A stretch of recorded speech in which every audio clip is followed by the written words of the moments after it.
Compañeros y compañeras de Ecuador, Venezuela, Bolivia, Colombia y Perú, bienvenidos a esta tercera sesión del curso sobre remediación ambiental. Buenas tardes, gracias Hernán. Colegas, compañeros, muy buenas tardes. Bueno, vamos a empezar la tercera sesión. Esta sesión es medular y bastante importante en actividades de remediación porque aborda los temas sociales.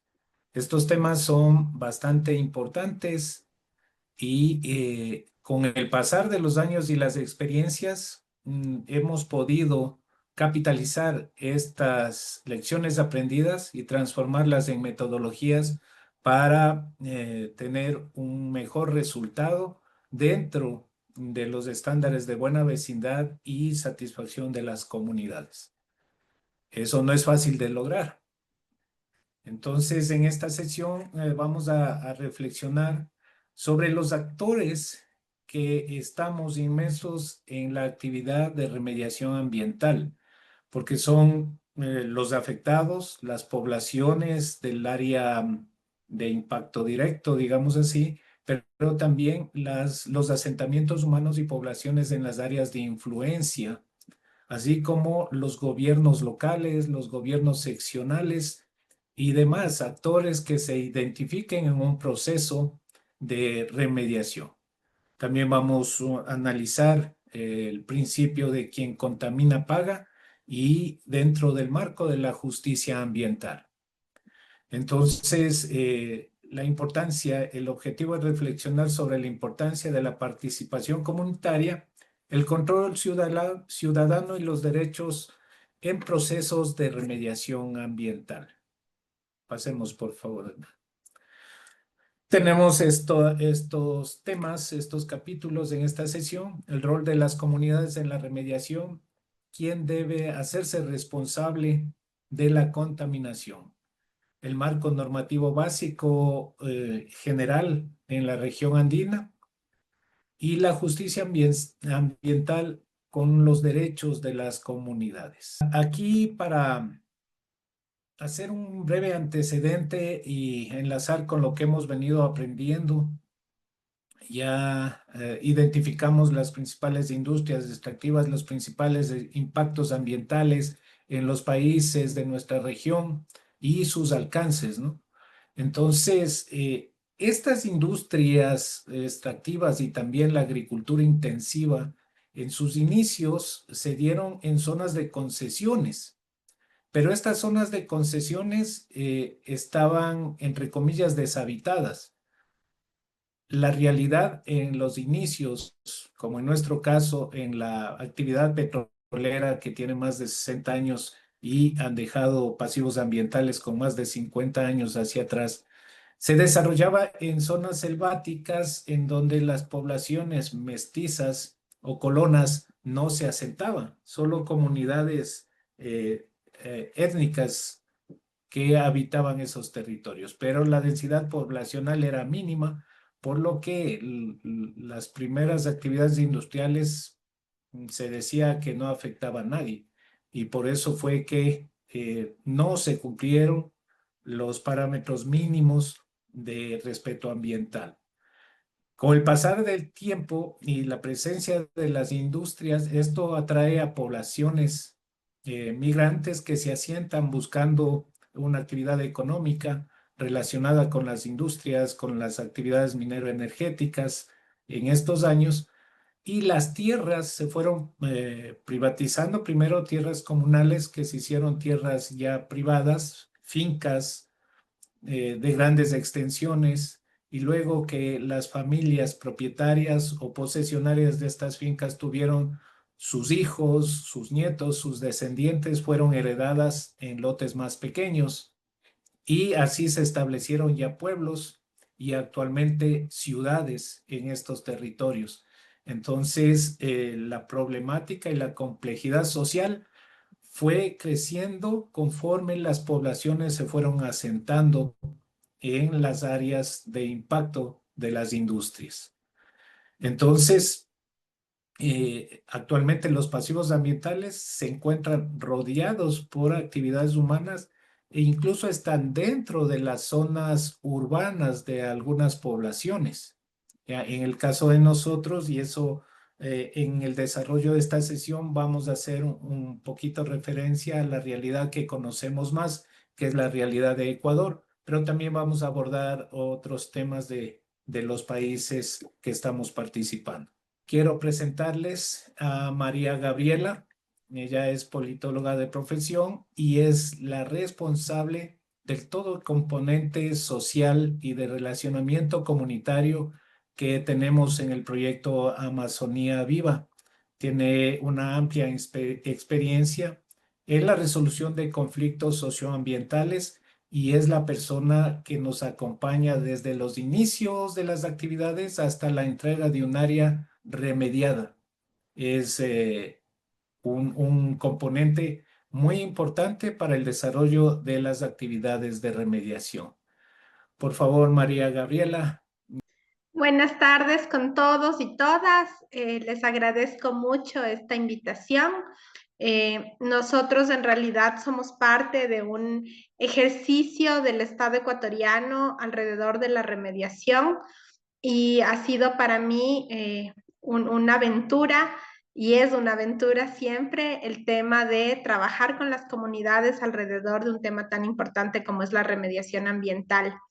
Como ustedes saben, las comunidades son dinámicas, todo el tiempo estamos sujetos a cambios, aprendizajes, a nuevos entornos y a nuevos intereses también, y por tanto nuestro trabajo siempre va a tener novedades, buenas y malas, de las cuales aprendemos.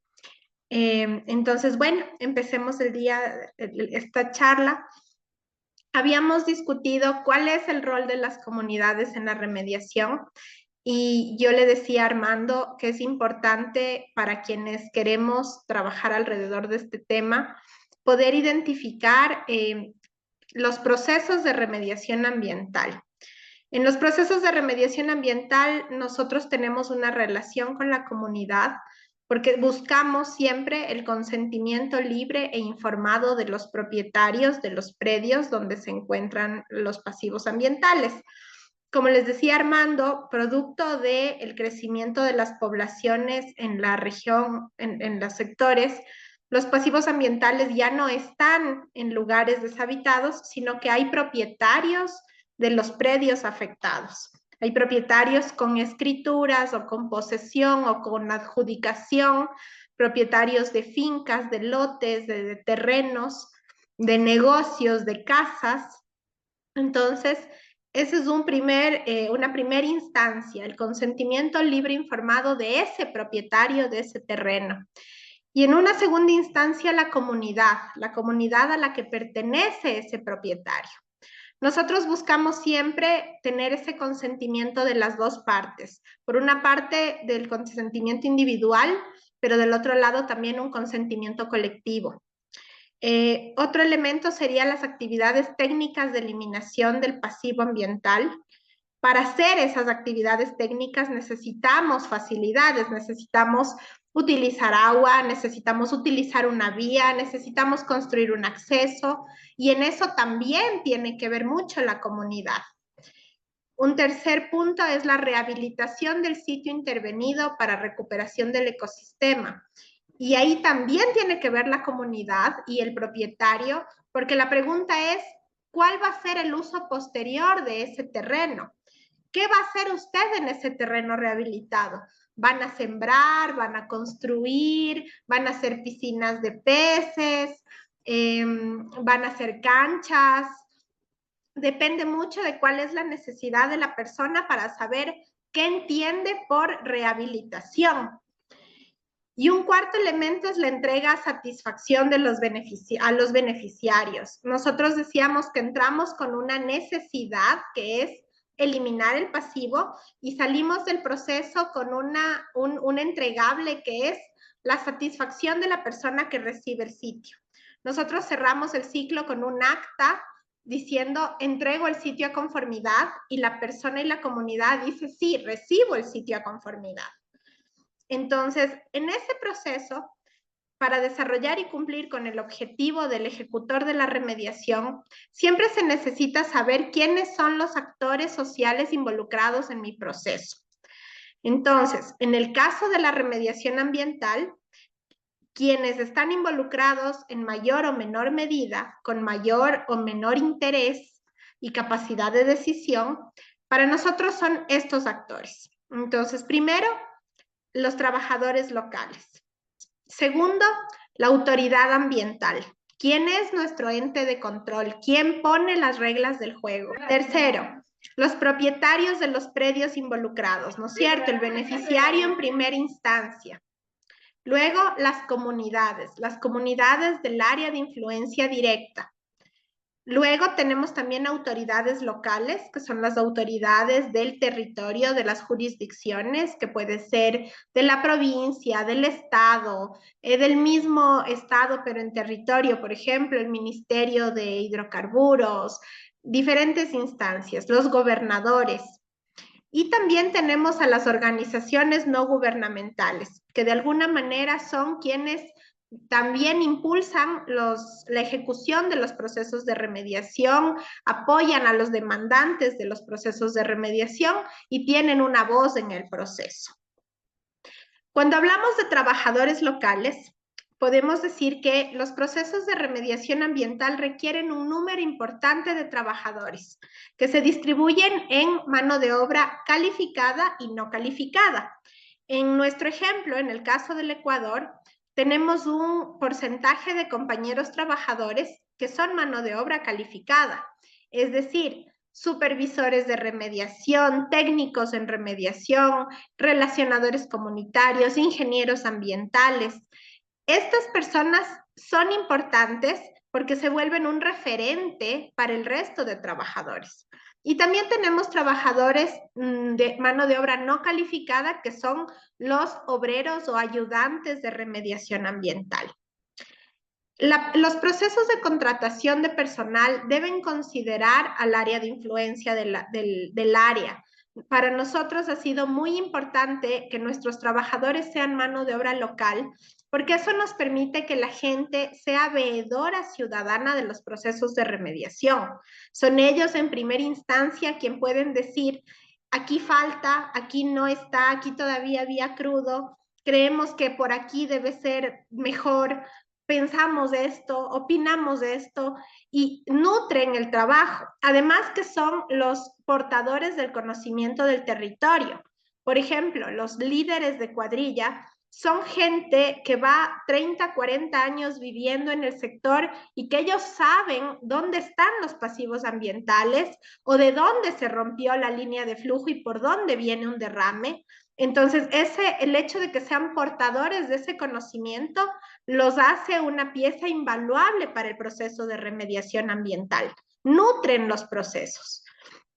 Entonces, para nosotros es vital el contar con una mano de obra local robusta. Esos trabajadores, una vez insertos en la gestión de la remediación, fortalecen el trabajo. En el Ecuador tenemos un proceso que fue muy interesante en el 2018. Como conversábamos cuando empezamos este webinar, decíamos que hace muchos años atrás había una brecha entre la sierra del país y la Amazonía. La Amazonía de alguna manera siempre ha sido una zona un tanto excluida del país, porque es una zona con gran territorio, pero con poca población comparada con las ciudades más grandes del país. Y eso ha hecho de alguna manera que haya un trato un poco diferenciado y un poco distante del Estado. Esa brecha se trató de cerrar en el 2018 a través de la Ley Orgánica para la Planificación Territorial Amazónica.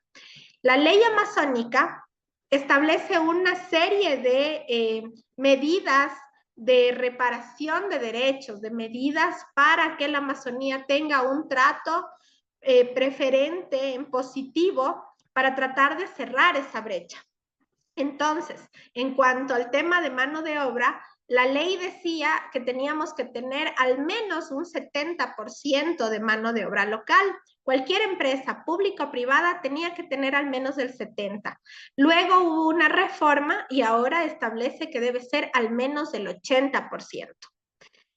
Para nosotros, como proyecto, nosotros ya cumplíamos ese porcentaje antes del 2018 y no nos cogió de nuevo. Sin embargo, para otras empresas ha sido muy, muy demandante ese porcentaje, ese 80% de mano de obra local. Es importante, y eso venimos conversando también con sedes desde hace algún tiempo, es importante profesionalizar a la mano de obra local. Porque aquí ocurre un fenómeno, que las empresas soliciten mano de obra local y que la gente no, por esa misma brecha de la que hemos hablado, no tengan las credenciales en papeles, aunque la tengan en conocimiento, no tengan las credenciales en papeles para poder concursar por los puestos de trabajo. Entonces, uno de los trabajos importantes que habrá que hacer en nuestro ejemplo en el Ecuador es tratar de profesionalizar a la mano de obra para que la gente pueda concursar en esos procesos y pueda ser beneficiaria de esta ley. Siguiente. Bueno, otro actor social importante en la remediación es la empresa. En nuestro caso, en el Ecuador, las actividades de remediación ambiental se ejecutan a través de la empresa pública de hidrocarburos, es decir, que hay una administración, ejecución y financiamiento estatales. En otros países, la remediación ambiental se realiza con empresas privadas o proyectos de remediación específicos que son financiados con fondos internacionales. Cualquiera de los dos escenarios, las autoridades empresariales, que son los financistas y los administradores de los procesos, son actores claves porque tienen un alto nivel de interés y un alto nivel de influencia en que los procesos de remediación se concreten o se obstruyan, dependiendo de sus intereses. Por eso es que hay que tener una relación cercana con esa administración estatal para poder poner siempre en la hoja de ruta, en su visión, la necesidad de la remediación. La autoridad ambiental es el ente de control que regula las actividades de remediación ambiental.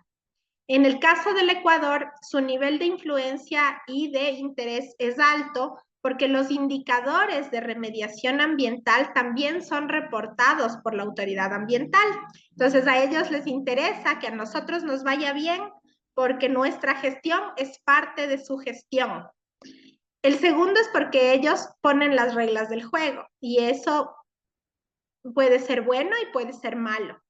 Es importante tener una relación cercana con la autoridad ambiental para poder justamente discutir técnicamente y legalmente las reglas del juego. En el caso de Ecuador, en el 2020 hubo un cambio en la normativa que generó que los parámetros de remediación de suelos se vuelvan muy estrictos. Y eso ha impactado de manera negativa en la ejecución de las actividades de remediación, porque la tecnología, porque la técnica que tenía implementado el proyecto no estaba diseñada para llegar a los parámetros que la autoridad ambiental está imponiendo. Y eso ha generado un retraso en el cumplimiento de los objetivos de la remediación ambiental. Entonces, justamente aquí es el ejemplo. Qué importante es mantener la relación con la autoridad ambiental para poder discutir técnicamente estas reglas del juego. Los propietarios de predios afectados. Como les decía, la gran mayoría de pasivos ambientales se encuentran en propiedad privada, en propiedad pública o propiedad comunal. Los propietarios son los principales actores sociales de la remediación ambiental, ya que en sus terrenos son donde se van a ejecutar las tareas técnicas, desde abrir un acceso, poner un área de descanso, poner una letrina, generar un poco de polvo. Entonces, ellos han sido históricamente quienes han sido los principales demandantes de la restitución de derechos y son quienes han exigido al Estado la existencia de los proyectos de remediación. En la Amazonía ha habido ejemplos importantes de cohesiones entre propietarios afectados que han creado sus organizaciones, sus frentes de defensa para pelear por la remediación y han terminado siendo aliados de los procesos. Entonces, los propietarios tienen un valor importante. También vale decir que producto del crecimiento de las ciudades y producto del pasar de los años, esos propietarios ya no son los mismos. Entonces, hay un mayor número de propietarios cada vez y la gente más joven, lamentablemente, no son los peleadores históricos de los procesos. Entonces, muchos han migrado fuera del territorio, muchos desconocen de la afectación, mucha gente compra incluso terrenos contaminados sin saber lo que está comprando. Entonces, hay un cambio en estos propietarios históricos que han peleado por la remediación y las nuevas generaciones que les siguen. Aquí está un poco más disgregada la visión sobre los propietarios. En el caso de los propietarios privados, decimos son los dueños de fincas, lotes, áreas de terreno urbanas o rurales donde se ubican los pasivos ambientales. En algunos casos, los intereses a veces se concentran mucho más en lo económico que en lo ambiental. Y existen dificultades por la regularización y subdivisión de predios. Hay propietarios que no son propietarios y ahí es cuando es interesante el trabajo, porque resulta que el señor Juan Pérez demanda la remediación y el rato de los ratos no ha sido propiedad de Juan Pérez, es propiedad de otro señor y aparece el verdadero propietario. O vamos a verificar quién es el propietario y tienen problemas de linderos. Y mientras las personas se pelean, nosotros no podemos entrar ahí. O nos pasa que el uno compró al otro con un contrato de compra-venta que nunca se legalizó y era del abuelito que ya falleció y nadie tiene papeles de la propiedad. ¿Cómo entra el Estado ecuatoriano a trabajar en una propiedad privada sin confirmar la propiedad del bien?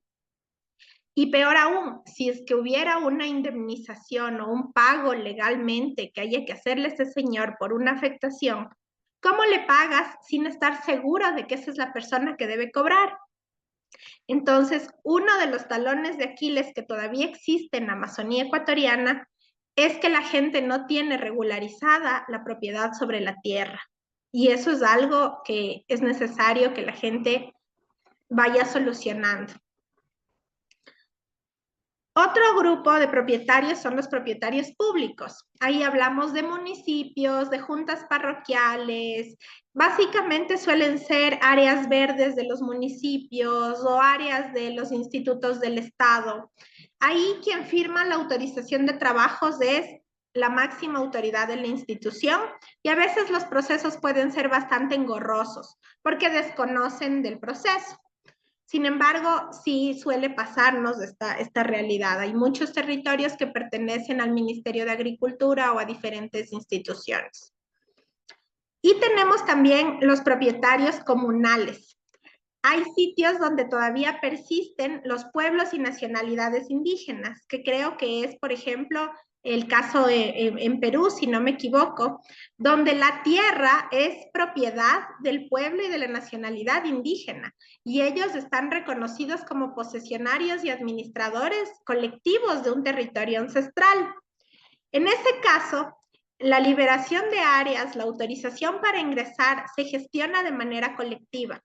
Uno de los errores más frecuentes es negociar solamente con el presidente de la comunidad, porque a veces el presidente de la comunidad no representa los intereses comunes. Entonces nosotros hemos aprendido a negociar con el colectivo. Puede ser con la directiva de la comunidad y de hecho mejor si es con toda la comunidad, tratando de explicar cuál es el beneficio de la remediación ambiental en su territorio y obteniendo la firma o la huella digital o el acuerdo en un video de la gran mayoría de asistentes a una reunión. Porque entre más personas se comprometan en el proceso, más difícil es que ese proceso luego se tergiverse o se descomponga en la secuencia del tiempo. Ahora sí, vamos a hablar de las comunidades. Nosotros hablamos siempre de las comunidades del área de influencia directa, es decir, quienes han vivido el proceso de afectación de la presencia del pasivo ambiental. Los predios que se encuentran, los pasivos ambientales se encuentran al interior de comunidades y por ello el proceso de remediación ambiental está sujeto no solo al interés positivo de los propietarios, sino también al interés positivo de la comunidad. Cuando nos referimos a comunidades del área de influencia directa, estas se definen en función de su proximidad geográfica al pasivo ambiental. Son aquellas que se encuentran junto al pasivo y han sufrido las afectaciones ambientales por su presencia a lo largo del tiempo. También son quienes perciben los impactos temporales de la remediación ambiental, como ruido, polvo, uso compartido de vías, y quienes se benefician de la remediación a través de la restauración del ecosistema, la contratación de mano de obra y la dinamización de la economía. A nosotros nos gusta decir que por donde pasa la remediación pasan cosas buenas. Y tenemos el área de viveros con la cual hacemos mingas de ornato de las comunidades donde vamos a trabajar. Entonces, la intención es no solamente hacer presencia con la actividad técnica en la propiedad donde está el pasivo, sino hacer presencia con lo verde que puede ser la remediación ambiental en el territorio de la comunidad. Es decir, hacer una minga en la casa comunal, hacer una minga en la escuelita, hacer una minga en la iglesia, alrededor de la cancha donde ellos juegan fútbol, de manera que se note la presencia del proyecto de remediación en la comunidad, beneficia a la comunidad. De igual manera, buscamos negociar estos impactos temporales que ocasiona la remediación, que no los podemos negar, va a haber un impacto, toda actividad genera un impacto, pero el impacto temporal que genera la remediación es mucho menor al impacto histórico que genera la presencia del pasivo ambiental. Entonces buscamos que la gente comprenda que va a haber una generación de polvo, pero que la vamos a tratar de mitigar a través de la hidratación de las vías, o que vamos a generar una presencia en la vía con equipo pesado, pero que vamos a poner personal para que controle la velocidad de los equipos. Vamos a generar un poco de malestar con el tema del ruido, pero va a ser solo en horario diurno, de manera que no perturbe el descanso de la gente. En el caso cuando usamos agua, buscamos hacer acuerdos. Si la comunidad utiliza el agua en un horario, nosotros utilizar el agua en otro horario para no afectar ese uso de agua. Entonces, de todo se trata de acuerdos, estar ahí con una presencia permanente e ir generando acuerdos conforme la marcha. El rol de las comunidades como organización colectiva de base es clave para la remediación ambiental. La identidad de los propietarios con ese espacio organizativo, su cohesión social y su arraigo territorial es lo que motiva la demanda de la remediación en su territorio. Cuando la gente le quiere al territorio, la gente pelea por el territorio. Cuando la gente se siente parte de y cuando se sienten representados por la comunidad, la gente tiene una sola voz.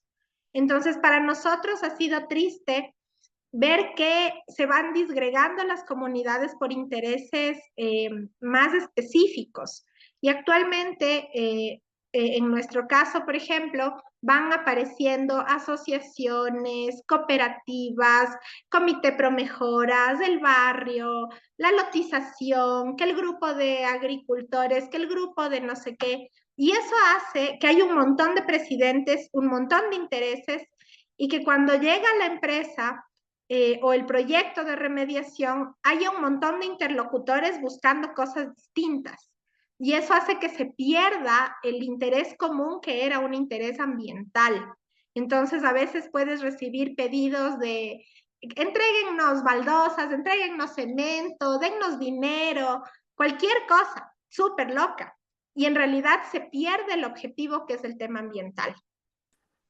Realmente lo que nos contó Gaby hasta el momento es lo que se ha venido desarrollando en un periodo más o menos entre 17 a 20 años de trabajo. Entonces, cada etapa y cada transformación que se registra en las comunidades o en la parte organizativa de la población, para nosotros es nuevamente diseñar estrategias de acercamiento y diseñar estrategias para poder implementar los procedimientos de remediación ambiental con nuevos actores cada vez. Antes en una comunidad teníamos ya los actores del día a día, digamos así. Pero en los últimos años hay nuevos actores, hay otras empresas, hay otro sistema de trabajo que están desarrollándose en el territorio. Entonces tenemos que tratar con los nuevos actores. Lo que hemos logrado en estos años, y eso es un tema que vamos a ir profundizándole en la siguiente sesión, pero es que al haber contratado mano de obra local, al haber contratado gente de las comunidades, y esto es una lección aprendida por coincidencias que se dieron en su tiempo, fue personal joven. La mayor parte fue personal joven, 18, 19, 20 años. Ahora ya están más viejitos, pero en ese tiempo era personal muy joven y que con el trabajo de remediación ellos fueron aprendiendo más cosas de su entorno, en parte también ya de la cuestión ambiental y el reclamo de sus derechos también. Y muchos se fueron formando ya como líderes de su comunidad, de su territorio, y actualmente son los presidentes de las comunidades. Eso ha sido una convergencia muy beneficiosa para nosotros porque ellos ya entienden con solvencia qué trabajo estamos haciendo.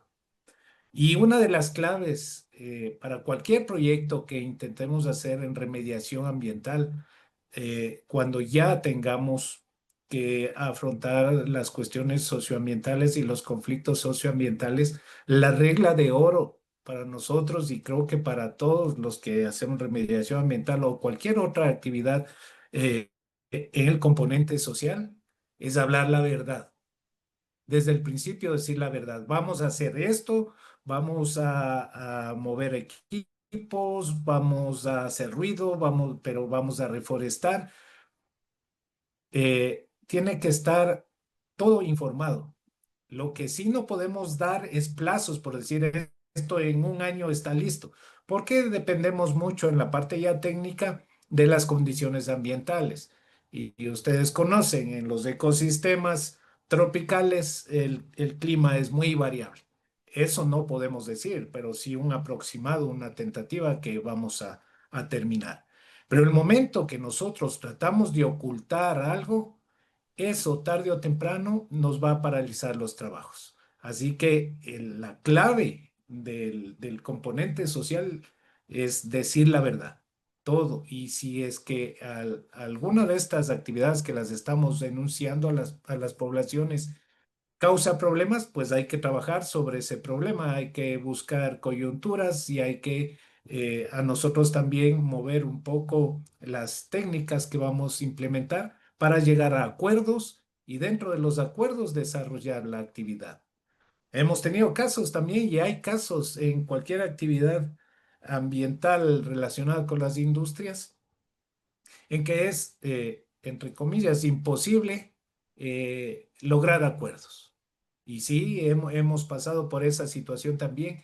No se puede llegar a acuerdos, pues entonces para nosotros lo dejamos en stand-by, en espera hasta que cambien las realidades sociopolíticas de esta área y podamos ingresar ya con alguna propuesta. Y esa propuesta seguirla trabajando con los actores sociales del área. Entonces sí, no es fácil, es el componente creo más difícil, pero más interesante, porque son ellos quienes demandan o reclaman la remediación, pero asimismo es la población la que nos dice, ok, recibo a satisfacción el trabajo realizado. Y como les decía, al mantener la población, las personas trabajando con nosotros de las áreas mayormente impactadas, Ellos son los principales fiscalizadores del trabajo que está haciendo. Pero al principio era con bastante recelo, pues habían empresas privadas que entraron a los territorios a hacer remediación ambiental. Como les decía, hicieron un agujero al centro de la tierra y ahí enterraron todo lo que lograron sacar de las áreas. Entonces, la gente fue engañada en estos años, en esta temporada, y había bastante resistencia. Para nosotros igual fue en los inicios una resistencia fuerte, pero ahora ya son los principales fiscalizadores y los que también están en la capacidad de sugerirnos más allá de la técnica que les presentamos nosotros. Por poner un ejemplo, en nuestra técnica les decimos que esta área por sus características de suelo remediado y por las condiciones debemos sembrar pasto. Y ellos dicen, no, no, no, no, no quiero que me siembre pasto, quiero que me haga unas piscinas, me deje ahí unas piscinas para crianza de peces, porque esa es mi actividad económica ahora. Antes sí tenía vacas, pero ahora voy a tener peces. Entonces, toda esa experiencia es muy importante eh, cuando identificamos los actores y con quién estamos trabajando y en qué matriz natural estamos desarrollando esas actividades. Eso un poquito para hacer historia de la parte del relacionamiento comunitario. No sé, hasta aquí alguna pregunta. Sí, ¿cómo está? Muchas gracias por tu exposición, Gabriela. Gracias, doctor. Sí, quería solamente comentar un poco, no sé si, porque veo que no tomaba las cantidades de los pasivos ambientales mineros y también, bueno, acá en Perú sí consideran los pasivos ambientales hidrocarburos y los pasivos ambientales mineros y también en el campo de los residuos sólidos municipales y no municipales, porque ustedes manifestaron que igual son contaminantes, ¿no? Y también se tiene que remediar ellos. En cuanto al actor importante que son las comunidades o sus territorios de las comunidades, como indica, sí, acá en Perú un poco las normas no favorecen el saneamiento físico legal de los territorios de las comunidades campesinas o nativas, ¿no? Y también no se cumple el convenio 169 cuando vienen los proyectos industriales como manifestaron.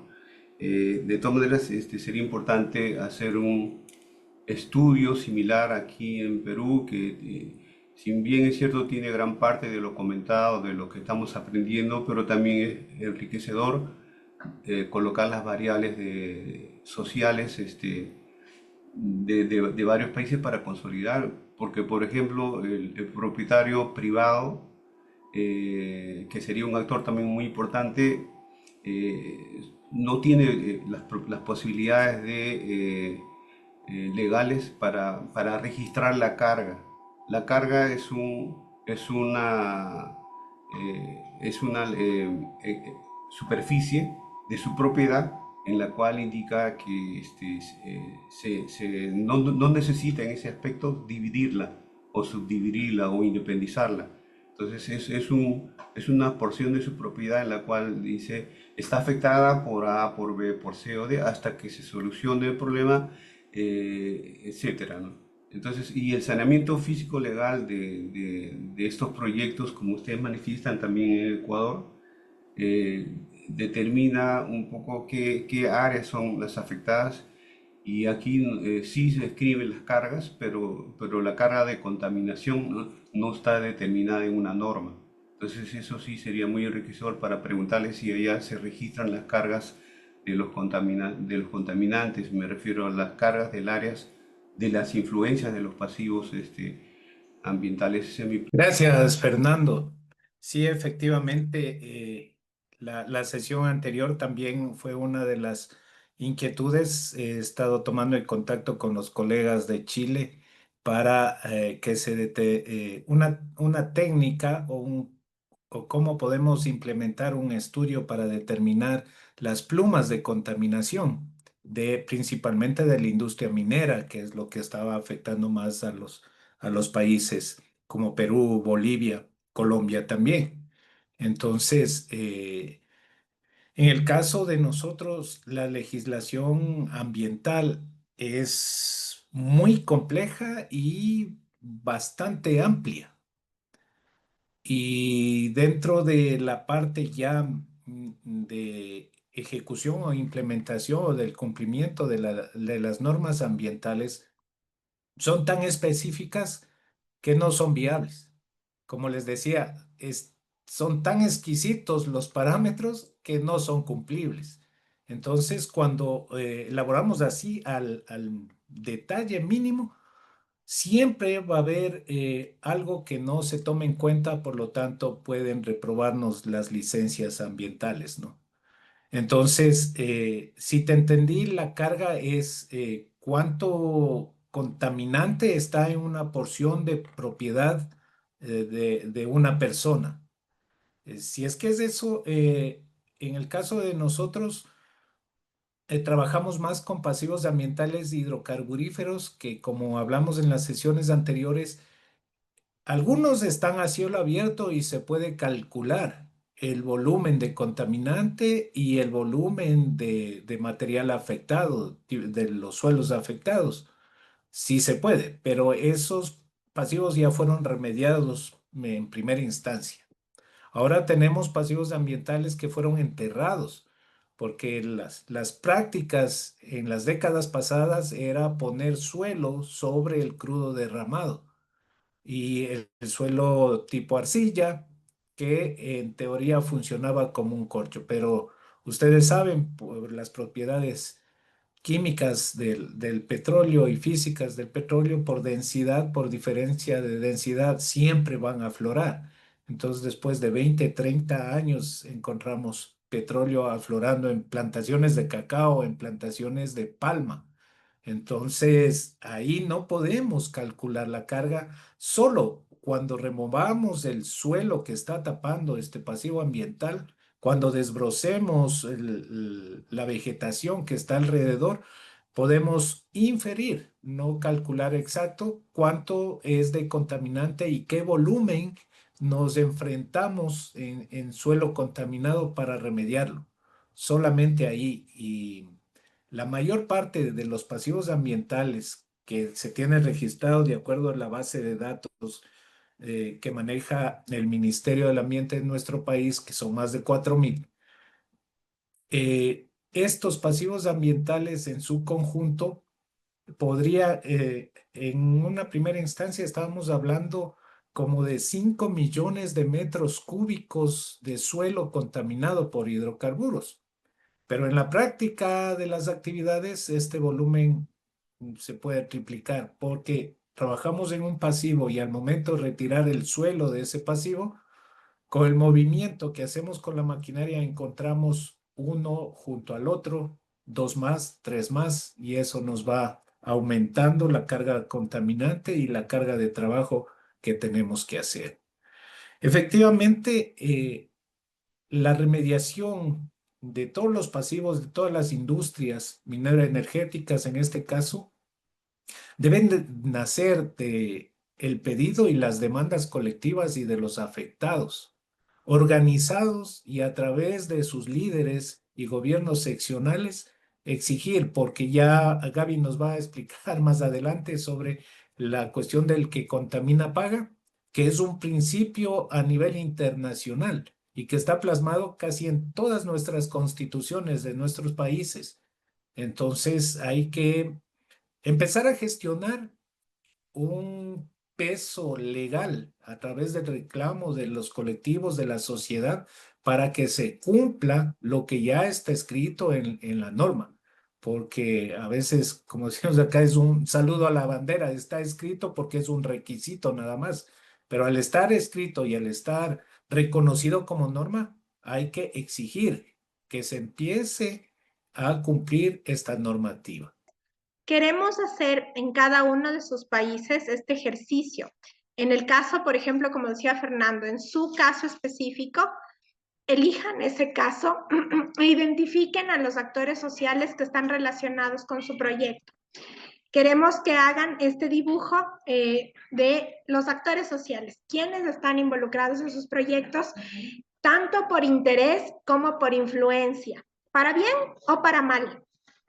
Y una vez identificados los actores sociales, van a, en esta gráfica, ustedes ven que arriba dice mayor influencia, menor influencia. Igual que mayor interés, menor interés. Este dibujo, este es un análisis de grupos de interés que les va a servir a ustedes para saber con quién deben mejorar o mantener sus relaciones, su atención, su seguimiento, implementar acciones, implementar medidas, iniciativas, y con quién no es tan importante. Este dibujo nos sirve para poder hacer el análisis de roles y saber a dónde dirigir nuestra atención importante y urgente. Entonces, si es un actor social que es de mucha influencia, por ejemplo, en nuestro caso, la autoridad de la empresa pública tiene mucha influencia porque en ellos está el decidir mañana si se elimina o no un proyecto de remediación. A ellos hay que mantenerlos satisfechos, ¿no es cierto? En cambio, si tiene poca influencia, hay que tomarlos en cuenta y sería el grupo de apáticos. Hay que tomar en cuenta, pero no necesariamente tenemos que matarnos para mantenerlos satisfechos. Vamos hacia el otro lado. En el bloque azul nos dice promotores. Promotores son quienes hay que mantener cerca y gestionar en mayor grado. Es la gente que tiene mayor influencia y mayor interés. Para nosotros son las comunidades. Las comunidades son quienes tienen mayor influencia en el proyecto porque si quieren paralizan actividades y no se hace nada, y también tienen mayor interés porque son los dueños del territorio. Entonces, a ellos hay que mantenerlos cerca y gestionar en mayor grado. Mientras que los de mayor interés, pero no tanta influencia, son los defensores, que para nuestro caso, por ejemplo, serían las organizaciones no gubernamentales.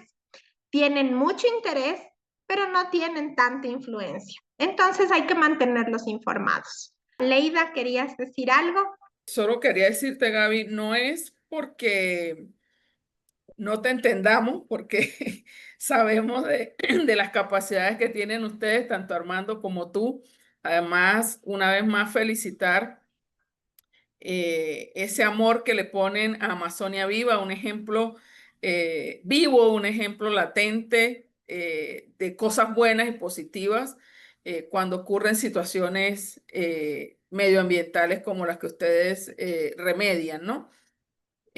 Yo quiero comentarles a mis compañeros que yo he tenido la oportunidad de conocer a Armando en Riohacha, en Colombia, pero también a Gaby allá en el Coca, en la Amazonia Viva, en el sitio de los acontecimientos, y hemos podido ver el trabajo inmenso que hacen de remediación ambiental y, como decía Armando, más de 20 años para lograr lo que han hecho en este sentido, poder ir desde lo que ocurre en los derrames hasta todo el proceso de recuperación de las tierras, de volver a utilizar algunas capas de petróleo, de hacer los viveros.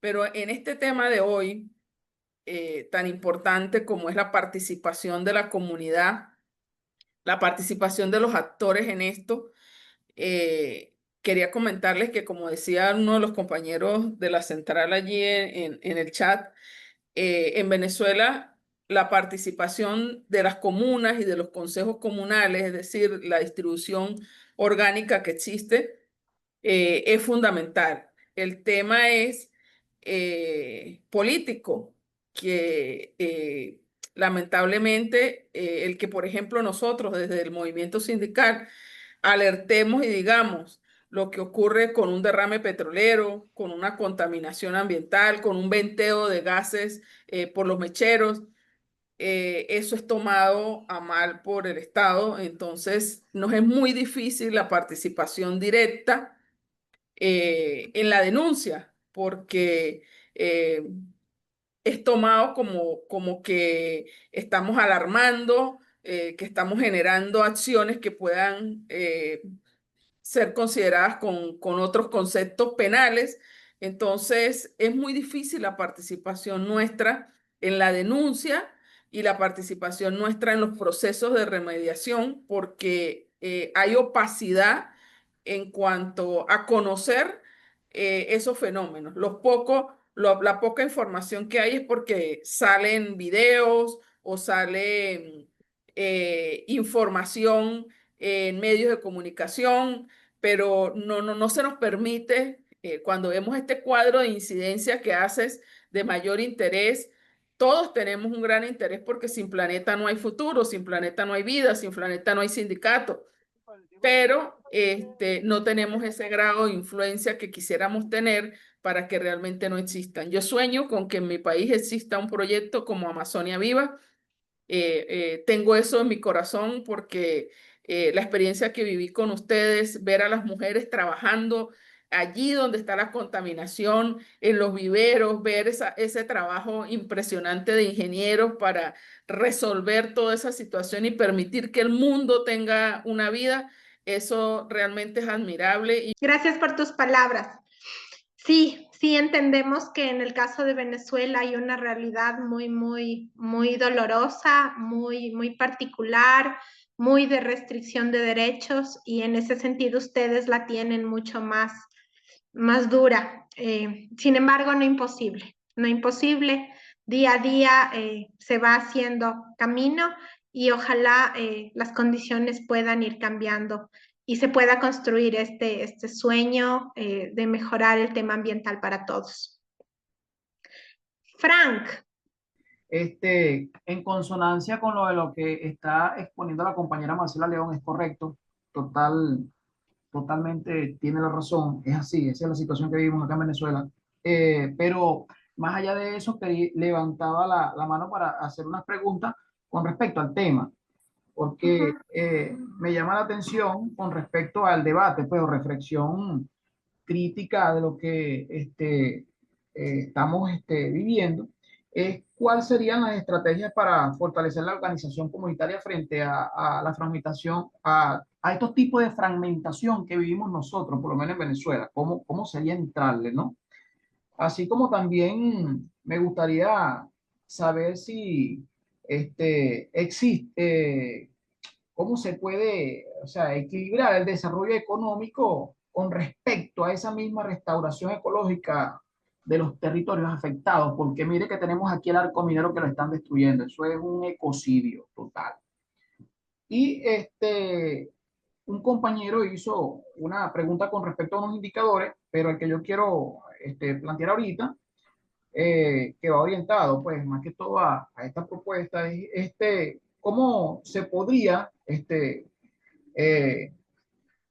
¿cómo se llama? Incluir, pues, a estos jóvenes y mujeres con estas situaciones que nosotros actualmente vivimos. ¿Qué indicadores podrían usarse para medir el impacto positivo, de la participación comunitaria? Porque aquí es difícil que podamos integrar debido a que hay persecución y otro tipo de eventos no deseados que, por más que queramos, en cuanto a la organización, poder hacerle frente a tantas situaciones negativas inherentes con respecto a la producción petrolera y los altos contaminantes que se están presentando, mire, hacer el trabajo que ustedes hasta hoy no han enseñado perfectamente bien. Entonces, tengo esa duda y si tienen algunos ejemplos exitosos en sus áreas que, o sea, que nos puedan también contar algo acá, pues, de eso que se ha podido lograr con respecto a estas luchas comunitarias. En cuanto al tema de qué hacer para evitar la disgregación de las comunidades, nosotros hemos tenido experiencias importantes, por ejemplo, a través del tema de la valoración y recuperación de saberes. Tenemos una zona que es de población indígena principalmente, y en el campo Auca, y lo que hemos hecho allí es darle valor a las lideresas de esas comunidades.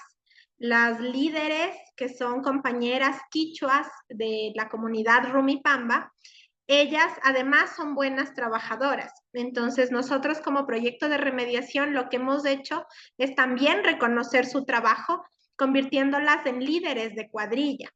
Entonces, ellas son lideresas en su comunidad y también son lideresas en el equipo de remediación ambiental. Y eso ha hecho que ellas logren manejar la comunidad con una mirada hacia lo ambiental y hacia la restitución de sus derechos, de sus saberes. Ellas nos han pedido permiso, por ejemplo, para coordinar con las gobernaciones que les den cursos para mejorar sus capacidades económicas. Y nosotros hemos dado las facilidades para que les den esos cursos. Entonces, hay una gestión interinstitucional para que los espacios del Estado que tienen cursos de panadería, cursos de artesanías, cursos de computación, lleguen a ellos y les den esos cursos a las comunidades y eso sea gestión de la comunidad y la comunidad se fortalezca en sus capacidades para mejorar su economía local. Entonces, por ejemplo, ahí, si bien no hemos podido ser nosotros quienes les hemos dado las herramientas, hemos coordinado con las instancias, con diferentes instancias del territorio para que ese proceso se dé. De igual manera, otra cosa que hacemos es no darle mucho oído a estos pseudo dirigentes o pseudo presidentes que aparecen volando por ahí de las nuevas organizaciones, sino decir, bueno, yo trato con el presidente reconocido por la comunidad. Los acuerdos, los procesos de socialización, todo el trabajo será articulado con la comunidad de manera que no se le dé mucho oído a esas divisiones que van surgiendo en el territorio.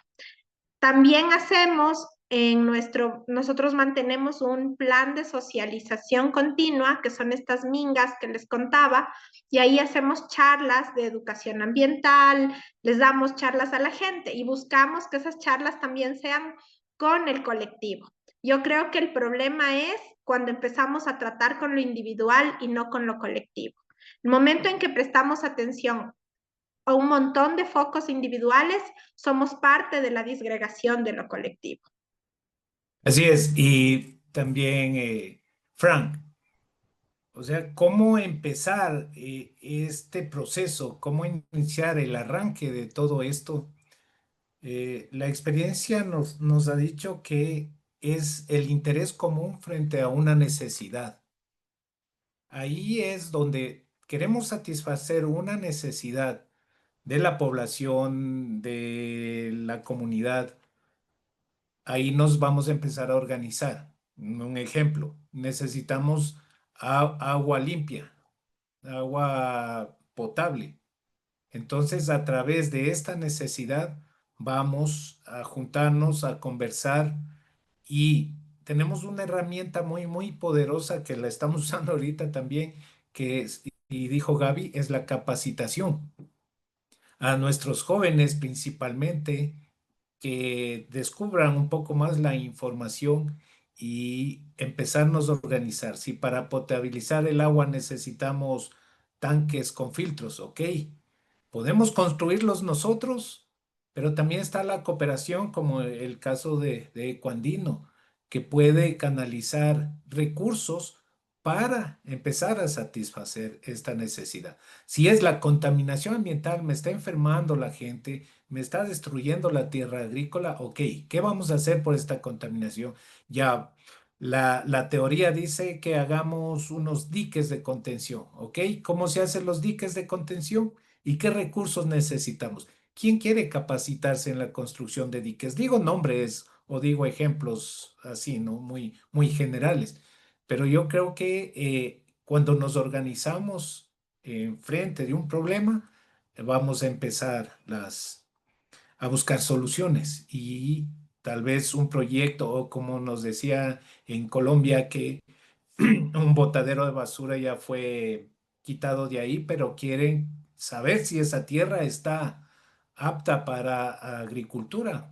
Entonces, ya, ok, ¿cómo sé que está apta? vamos a hacer análisis de laboratorio. ¿Quién me acompaña? ¿Quién de los muchachos quiere formarse como un técnico para interpretar esos resultados del laboratorio? Y ahí vamos a través de esto dando opciones y formando también a nuestros propios colaboradores o nuestros propios jóvenes de las comunidades. Y ahí va creciendo. No es fácil, es un proceso de años, pero hay que empezarlo. Si es que hay que empezar a limpiar el crudo, ok, podemos colaborar a través de este espacio a decir cómo se ingresa a limpiar el crudo, pero quién lo hace, quién va a financiar, ok, vamos a hacer un ejemplo, vamos a hacer un territorio pequeño y demostrarle al gobierno que sí es factible y con bajos costos porque participa también la sociedad civil, la comunidad. Entonces, hay algunas formas en donde podemos arrancar proyectos como este, pero es la construcción del día a día y constancia y estar dispuestos a que nos persiga. Eso sí, es la realidad. Va a haber muchos detractores, muchas personas que no quieren que algo así empiece a desarrollarse. Y es fuerte sostener esa situación. Hay que tener bastante paciencia y buscar la fortaleza en los colaboradores que tengan el mismo interés. Eso un poquito para contestar. Ahora una puntualización. Este ejercicio que van a hacer no es para ahorita. Es, esto va a ser parte de la evaluación. Entonces es bueno que ya con su tiempo de aquí hasta la próxima sesión vayan llenando estos dos cuadritos y tengamos eso a la mano para el momento de la evaluación. Vamos a continuar. La idea, el objetivo del ejercicio es que ustedes lleguen a hacer puntitos o a poner aquí en esta cuadrícula sus actores sociales. O sea, el paso 1 es hacer los círculos, ¿no es cierto? De identificar los actores sociales de su caso de estudio. Luego, comprender esta gráfica, quiénes son los latentes, los promotores, los apáticos y los defensores. Y entendida esta información, vamos a hacer nuestra propia gráfica, que es la siguiente. Entonces, aquí las comunidades irán en la esquina superior derecha y así sucesivamente. La idea es que ustedes puedan hacer este análisis de su caso de estudio. Ircia.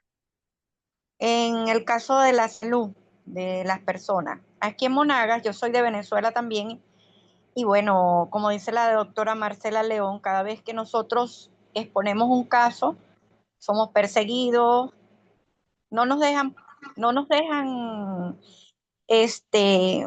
tomar esas acciones que debiéramos tomar en relación a los temas de contaminación ambiental y muchos temas que se presenten.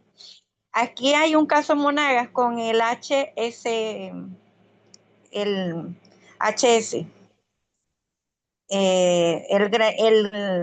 gas. Y de verdad hay pacientes que ya han muerto, le han dado fibrosis pulmonar, también han tenido problemas respiratorios constantemente. Últimamente ha afectado más. En ese caso, ¿qué podemos hacer? En la afectación por el ácido sulfúrico, lo mismo que en las industrias mineras auríferas y de otros metales, los gases son los principales contaminantes y son los que se acumulan en los tejidos humanos. Y esto puede traer consecuencias no solo a la persona que está afectado directamente, sino esto puede traer consecuencias ya a nivel genético en los hijos, ¿no? O en los nietos. Eh, es difícil pelear contra las empresas en este sentido de decir, tú me estás provocando la muerte o el cáncer, porque ya nos ha pasado y los compañeros del Frente de Defensa de la Amazonía pasaron por eso también. Dijeron, a ver, demuéstrame qué ha sido el cáncer. ¿Cómo demuestra? En Ecuador implementaron un estudio médico para relacionar la presencia del hidrocarburo de los pasivos ambientales con la alta incidencia de cáncer en una población. Y este estudio toma varios parámetros, muchos análisis, pero en realidad no es como un documento aceptado por las autoridades de salud y ambientales de nuestro país. Entonces, ¿qué hacer con los compañeros que están afectados por estos contaminantes? Primero, la parte de salud, ¿no? Y pesar si es que es nuestra salud la que está en juego o es conseguir los recursos económicos para mantener nuestras familias, continuar en esa actividad. Acá cuando tenemos problemas de ese tipo o ha habido problemas, lo que conocemos que han hecho es cambiar de actividad al trabajador. Si estuvo muchos años en una actividad donde inhalaba, por decir, hidrocarburos aromáticos, entonces se le pasa a una actividad administrativa para que pueda ya en ese contexto empezar su tratamiento médico fuera de la exposición al contaminante. De ahí ya realmente, en el caso de Venezuela, es fuerte, es duro, a pesar de que hace como 19 años atrás ya hubo un primer acercamiento con gente de PDVSA para limpiar los pasivos ambientales allá en Maracaibo principalmente, pero todo eso quedó en nada. Ahí ya compartimos algunas de estas experiencias y personal de Venezuela fue a visitar también las instalaciones, no como ahora visitaron, estaba bonito, un poco más rudimentarias, pero el objetivo era el mismo. Entonces se llevaron algunas ideas para ver si las podían implementar a través de la empresa de PDVSA, abrir este componente ambiental que también me imagino tiene que ver mucho con la parte de salud ocupacional. Entonces, ahí las empresas, en el caso de los otros países, son las responsables de implementar todos los protocolos de salud ocupacional. En el caso de Venezuela, no podemos esperar por siempre, algo tendremos que hacer. Entonces, primero salgamos de la exposición de esos contaminantes en el área de salud. Y segundo, ver si es que por medios propios, por autogestión, podemos hacer un poquito de la actividad que necesitamos y demostrar al gobierno que no estamos alarmando, que es factible de hacer, que esta muestra la hicimos todos con aportes en trabajo o tal vez algún aporte económico y que el costo es tanto, que siempre el trabajo de la comunidad va a ser menos que un trabajo de una empresa privada con intereses de lucro.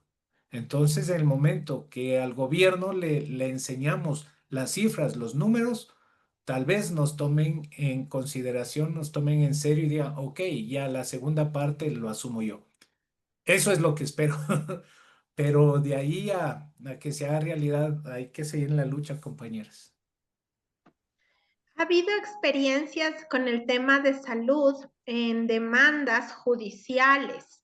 La gente demanda por el daño material e inmaterial. Y en el daño inmaterial se ha contemplado temas de salud, incluso de muerte.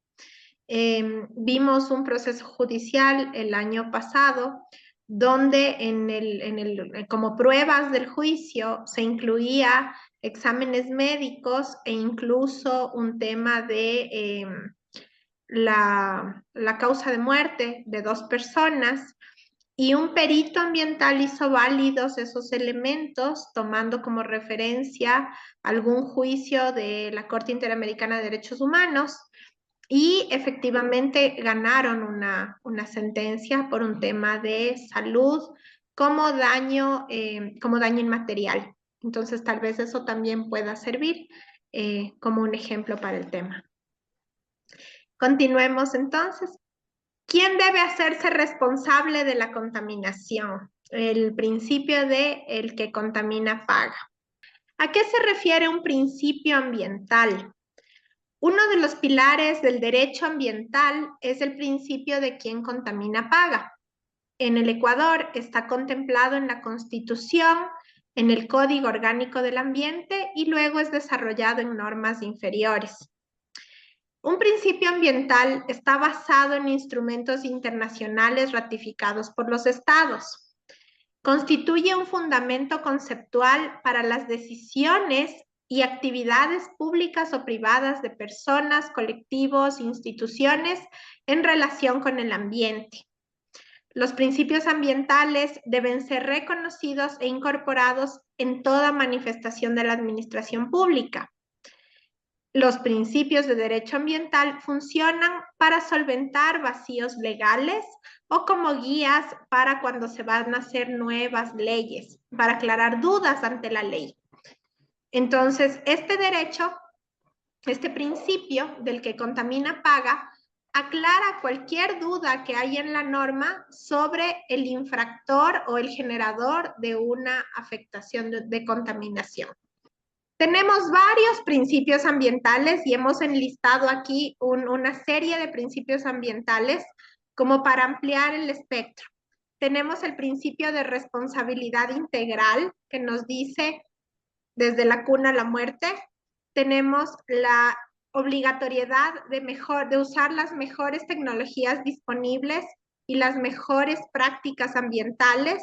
Esto es una de los principios ambientales que está en discusión del caso Mecheros en el Ecuador, que nos decía por ahí Marcela, justo esto, o sea, la demanda de que el Estado aplique la mejor tecnología disponible. Y ese es un principio ambiental. El derecho sostenible también es el tema de un tema intergeneracional, que las generaciones actuales consuman preveyendo la seguridad a largo plazo de las generaciones futuras, el tema de la sostenibilidad. Indubio pro natura, que nos dice que ante la duda siempre debe primar el derecho de la naturaleza, porque se entiende que la naturaleza es el fundamento de la vida. Entonces, no solo la naturaleza como el ambiente, como la planta, como el animalito, sino como el espacio de la vida humana, el espacio donde se desarrolla la vida humana y como sujeto de derechos. Entonces, ante cualquier duda, el derecho de la naturaleza prevalece. El derecho del acceso a la información, a la participación y a la justicia en materia ambiental. Lo que decíamos cuando empezamos esta charla, el derecho de la gente a estar totalmente informada y a expresar su consentimiento ante las actividades ambientales, su derecho a la participación oportuna, el derecho de precaución y prevención. Tenemos 3 principios que hemos resaltado que responden a la pregunta de quién debe hacerse responsable de la contaminación. 1, el que contamina paga. Quien realice o promueva una actividad que contamine o que lo haga en el futuro deberá incorporar a sus costos de producción todas las medidas necesarias para prevenirla, evitarla o reducirla. Asimismo, quien contamine está obligado a la reparación integral y la indemnización a los perjudicados, adoptando medidas de compensación y al pago de las sanciones que correspondan. Está súper claro, ¿no es cierto? En primera instancia, ¿quién debe hacerse responsable de la contaminación? El que origina esa contaminación como producto de sus actividades. ¿No es cierto?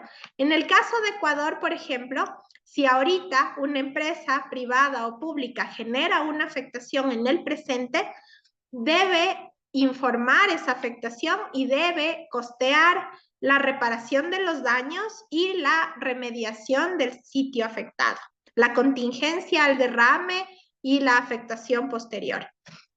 Si hay afectación a terceros, se aplica un acuerdo interministerial que es el 001 que establece cómo pagar la indemnización en dinero o cómo compensar en obras a la comunidad afectada. Otro elemento importante es la reparación integral.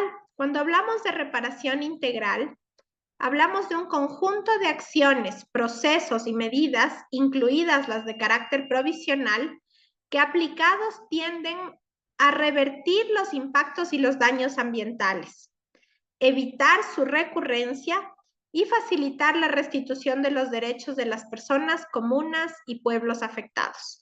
Entonces, la reparación integral está comprendida por la remediación del pasivo, que sería la parte técnica, ¿no es cierto? La remediación, la eliminación del pasivo.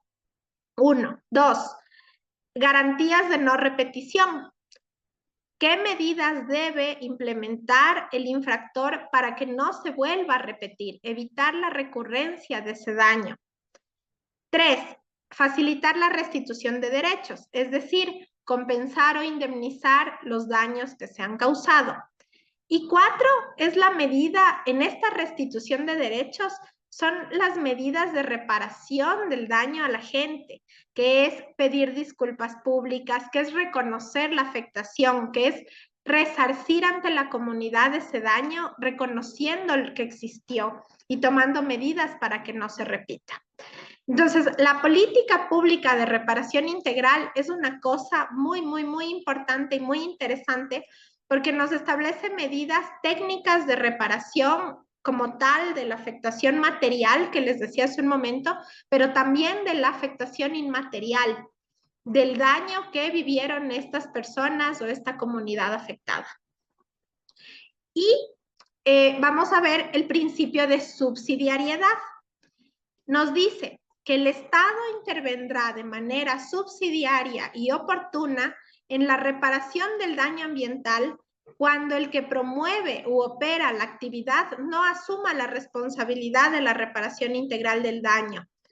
Es decir, si el que causó el daño, que en primera instancia debería ser el que contamina, paga, pero por A o B salió del país, se declara en quiebra, no reconoce la afectación, se van a juicio y se demora ese juicio 20 años, cualquiera de esas cosas, el Estado tiene que intervenir de manera subsidiaria y oportuna para evitar que ese pasivo ambiental siga generando un daño histórico. Entonces nos dice, es el Estado quien debe arreglar esto cuando no se asuma, con el fin de precautelar los derechos de la naturaleza y de los ciudadanos a vivir en un ambiente sano. Entonces, con esto estaría respondido quién debe hacerse responsable de la contaminación. En primera instancia, el infractor, y si el infractor no está en capacidades, se aplica el principio de subsidiariedad y es el Estado. Continuamos, por favor. El principio ambiental, quien contamina paga, aparece en Suiza en 1971 en una reunión de expertos convocados por la ONU, quienes, preocupados por la situación ambiental de la época, elaboraron el informe Fornes, con el fin de contribuir al diálogo y la sana convivencia del ser humano con el medio ambiente. Y ese informe decía que la persona o entidad responsable de causar la contaminación debe asumir los costos asociados a la prevención, reducción o reparación de los daños ambientales resultantes. Este principio busca internalizar los costos ambientales, es decir, que los contaminadores no solo asuman los costos de producción, sino también los costos de la contaminación que generan. El principio de quien contamina paga tiene 3 componentes. Un principio de responsabilidad, soy responsable de los daños que estoy causando. El tema de costos, debo cubrir los costos de esas medidas para prevenir, reducir y reparar la contaminación. Y esos costos no pueden estar por fuera, sino que deben estar incluidos en mis costos de producción. Y probablemente eso a veces hace que el costo del producto final se eleve, pero es necesario. Yo recuerdo, por ejemplo, en una época en la que hacíamos auditorías de impacto ambiental, que teníamos actividades que generaban ruido y al operador le salía costoso poner una pantalla para insonorizar. Sí, pero es necesario y ese costo tienen que asumirlo para no generar un impacto ambiental y un impacto a quienes habitan alrededor de la facilidad industrial. Y ese costo tiene que incluirse en los costos mensuales de producción de su objeto. Y por tanto, tendrán que traducirse incluso a costos luego de consumidor. Pero el asunto es que tienen que hacerlo, no pueden dejar de hacerlo. En el caso, por ejemplo, de una de las plantas de cosméticos enormes que hay aquí en Quito, ellos tenían problemas con la descarga de agua y botaban aguas de colores al ambiente. Qué importante es implementar una planta de tratamiento de aguas para no generar ese impacto. Entonces, hay una serie de medidas que las empresas tienen que implementar a su propio costo, que de hecho ese costo termina siendo menor que el costo luego, cuando hay una afectación, que el costo de la indemnización y la compensación después de un proceso judicial por daño ambiental. Continuamos, por favor. Hasta ahí, no sé si hay algún comentario sobre el tema del derecho del principio ambiental.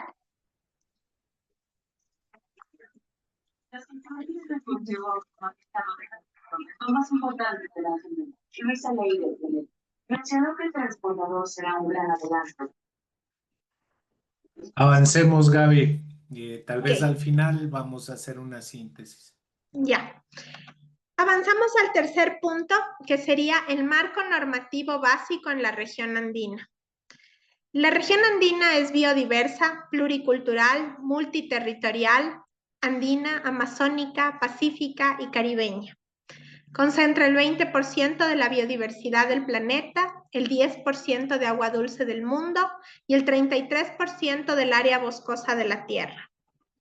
La integración de la región andina se materializó con la conformación de la Comunidad Andina de Naciones en 1969 con la firma del Acuerdo de Cartagena, donde se creó un organismo internacional de carácter económico con la búsqueda de un desarrollo de los países andinos. Esta Comunidad Andina de Naciones, en el año 2020, se propuso establecer una Carta Ambiental Andina como un modelo para reconocer el desarrollo sostenible y que implica la responsabilidad de los países miembros para asegurar la conservación y el uso sostenible de los ecosistemas, recursos naturales y el bienestar de los pueblos indígenas y comunidades locales que habitan en esta región.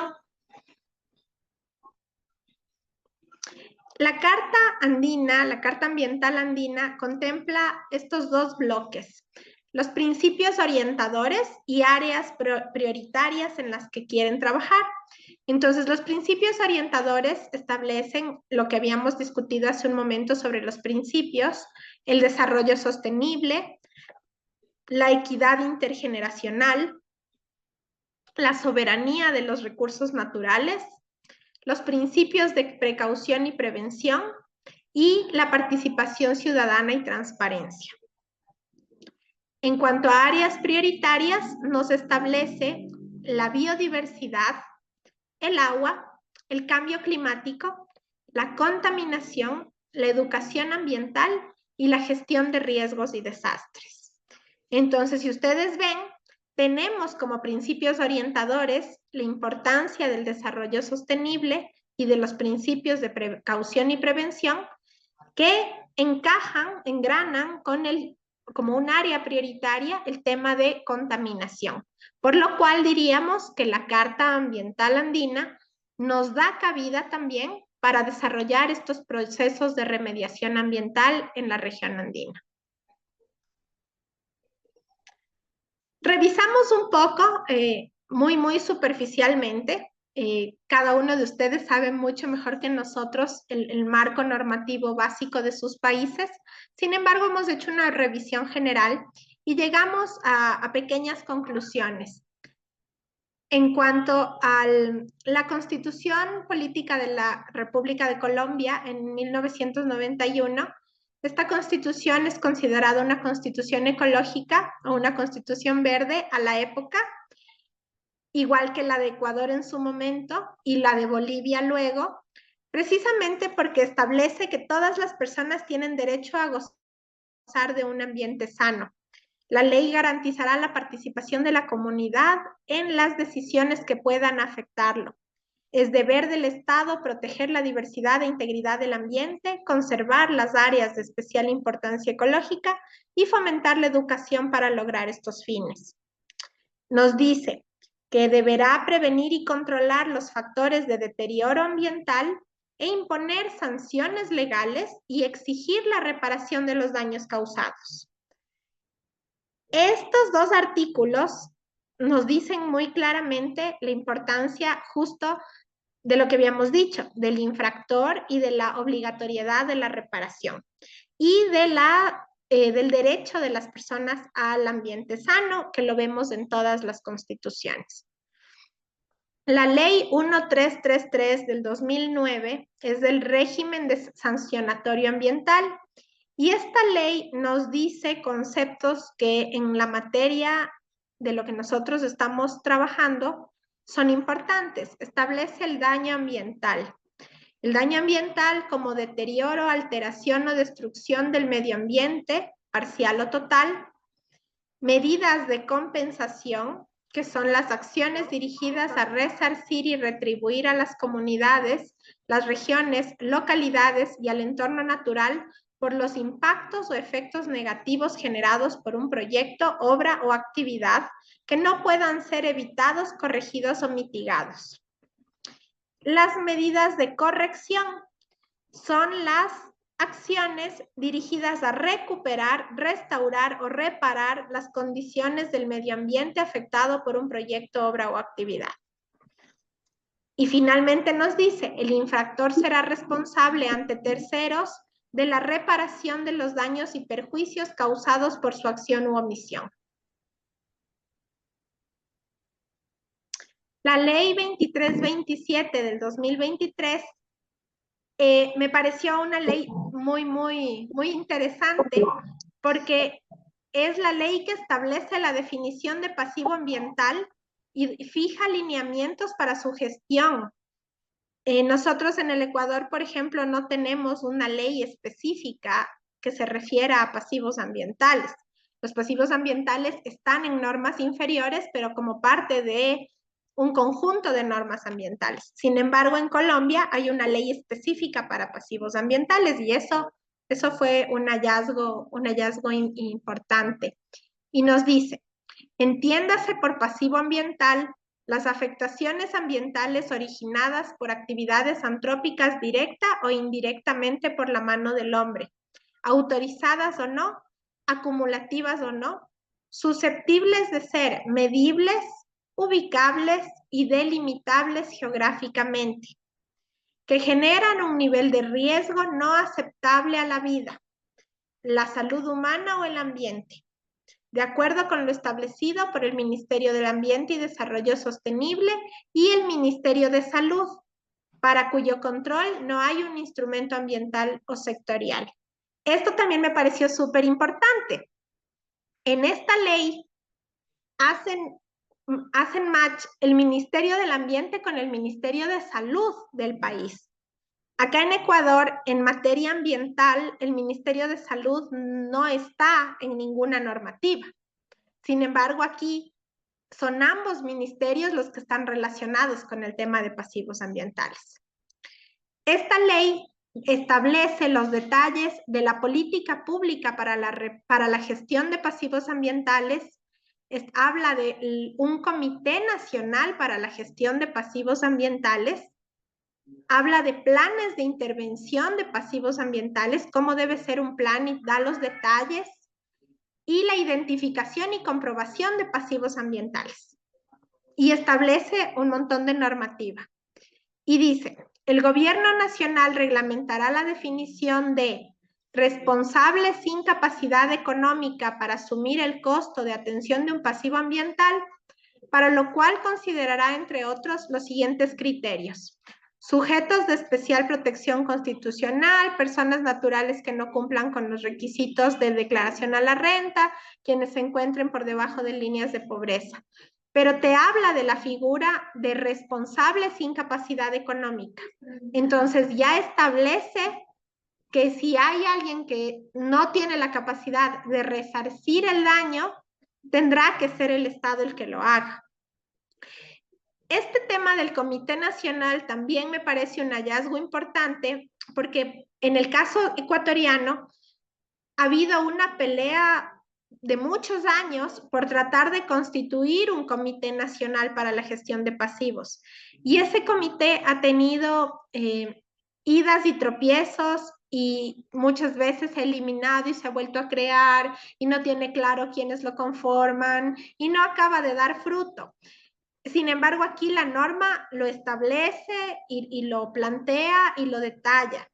Y como les digo, es súper importante que incluya al Ministerio de Salud como hacedor del proceso.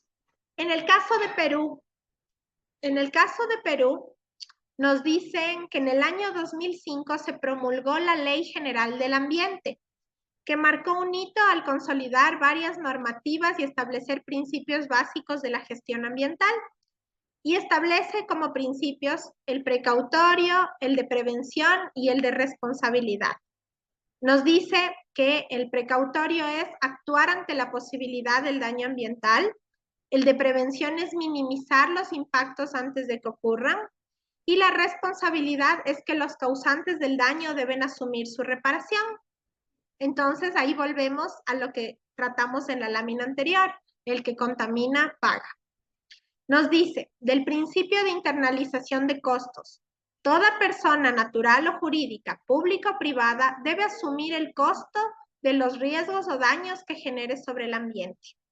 El costo de las acciones de prevención, vigilancia, restauración, rehabilitación, reparación y la eventual compensación. Nos dice también del principio de responsabilidad ambiental, el causante de la degradación del ambiente y de sus componentes, sea una persona natural o jurídica, pública o privada, está obligado a adoptar inexcusablemente las medidas para su restauración, rehabilitación o reparación según corresponda. Y cuando lo anterior no fuera posible, a compensar en términos ambientales los daños generados. Finalmente, y este fue un hallazgo interesante, habla del principio de gobernanza ambiental. Ese principio, en el caso de Ecuador, no lo tenemos. Y en el caso de Colombia tampoco lo encontramos. Nos habla de un principio de gobernanza ambiental, que dice, o sea, lo tenemos, pero lo tenemos medio ahí establecido en normas menores, no como un principio ambiental.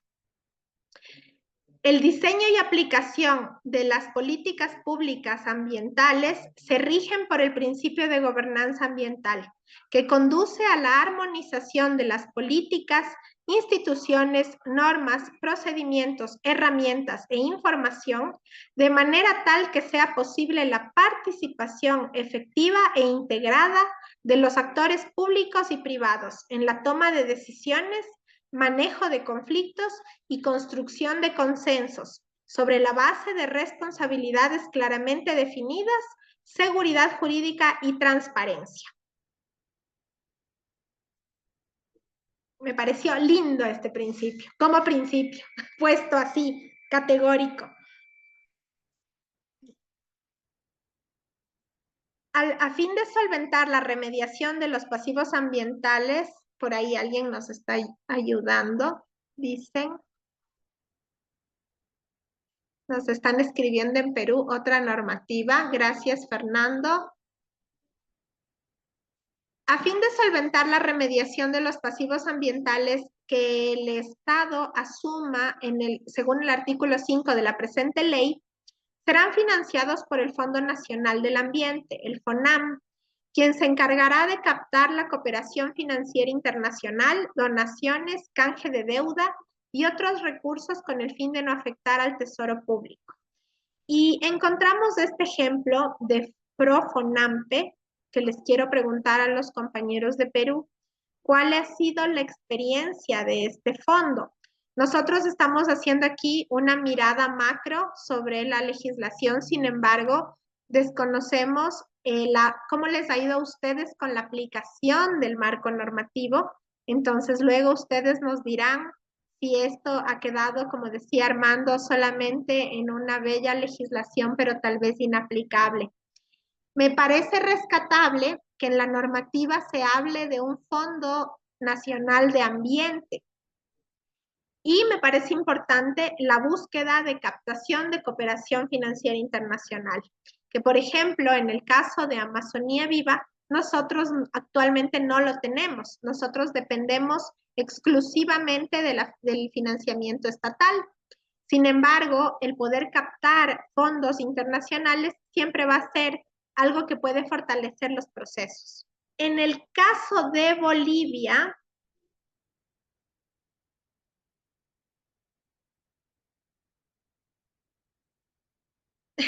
sí, me imaginé justo lo que ponen los compañeros, lo que está como normativa, en realidad a veces es lo contrario. Sí, justamente queremos que nos cuenten luego ustedes sus experiencias con esta aplicación de la norma. En el caso de Bolivia, tenemos la Ley 300, que es la Ley Marco de la Madre Tierra y el Desarrollo Integral para Vivir Bien.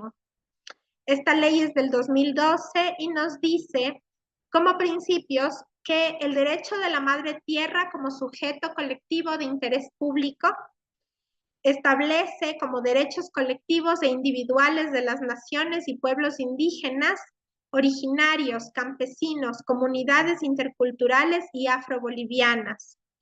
Nos dice que hay una garantía de restauración de la madre tierra. El Estado Plurinacional de Bolivia y cualquier persona individual, colectiva o comunitaria que ocasione daños de forma accidental o premeditada a los componentes, zonas y sistemas de vida de la madre tierra, está obligada a realizar una integral y efectiva restauración o rehabilitación de la funcionalidad de los mismos, de manera que se aproximen a las condiciones preexistentes del daño, independientemente de otras responsabilidades que puedan determinarse.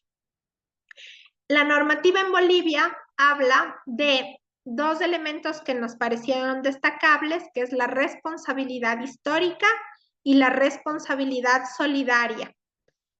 Dice que la responsabilidad histórica es que el Estado y la sociedad asumen la obligación de impulsar las acciones que garanticen la mitigación, reparación y restauración del daño. Nos habla de una obligatoriedad del Estado y de la sociedad para impulsar la reparación del daño. Ahí está. O sea, de hecho, está normado como responsabilidad histórica. Y como responsabilidad solidaria nos dice, cuando la vulneración de los derechos de la madre tierra en el marco del desarrollo integral para vivir bien no sea posible determinar la medida del daño de cada responsable, se aplicará la responsabilidad solidaria, así como el derecho de repetición cuando se determine la medida específica del daño de cada uno. Justamente la responsabilidad solidaria sería el principio de subsidiariedad. Por solidaridad elimino el daño ambiental, pero luego esos costos por la remediación aplico el derecho de repetición, es decir, el Estado elimina el pasivo ambiental, pero luego repite contra el infractor esos gastos en los que incurrió por la remediación. Nos hablan de un decreto supremo, que es el 2595 del 2015, que establece los mecanismos de remediación de pasivos ambientales al cierre de los procesos denominados capitalización, privatización y concesión del sector de hidrocarburos. Entonces, hay una norma que se refiere a la remediación de pasivos, una norma específica. Llegamos al marco normativo del Ecuador y en el Ecuador nosotros, el proyecto funciona en función de esta pirámide. La Constitución política establece lo que hemos visto en todas, que es la garantía de los derechos de la naturaleza a la restauración y de las comunidades a vivir en un ambiente sano. Nos establece también el principio de subsidiariedad, que ya lo hemos conversado, y habla de una política pública de reparación integral. Amazonía Viva ejecuta un componente de la restauración integral que es la eliminación de fuentes de contaminación. Como les decía, la reparación integral contempla muchas otras medidas. Nosotros hacemos la medida que es técnica, que es eliminar la fuente de contaminación, eliminar el pasivo ambiental. Sin embargo, existen otros componentes de la reparación integral que no están determinados por la legislación ecuatoriana, efectivamente. Existe el reglamento al Código Orgánico del Ambiente, en el que se habla de la creación del Comité Nacional de Calidad Ambiental, que les conversaba hace un momento, que este comité ha tenido ires y venires. Antes teníamos el Reglamento Ambiental de Operaciones Hidrocarburíferas, ese reglamento fue derogado, pero sí establecía la responsabilidad subsidiaria del Estado. Y este reglamento, al ser derogado, cambió los límites permisibles para la remediación ambiental, que es lo que les comenté al inicio del trabajo. Y bueno, ahí tenemos problemas porque al cambiar los límites máximos permisibles, se vuelve mucho más compleja la remediación ambiental.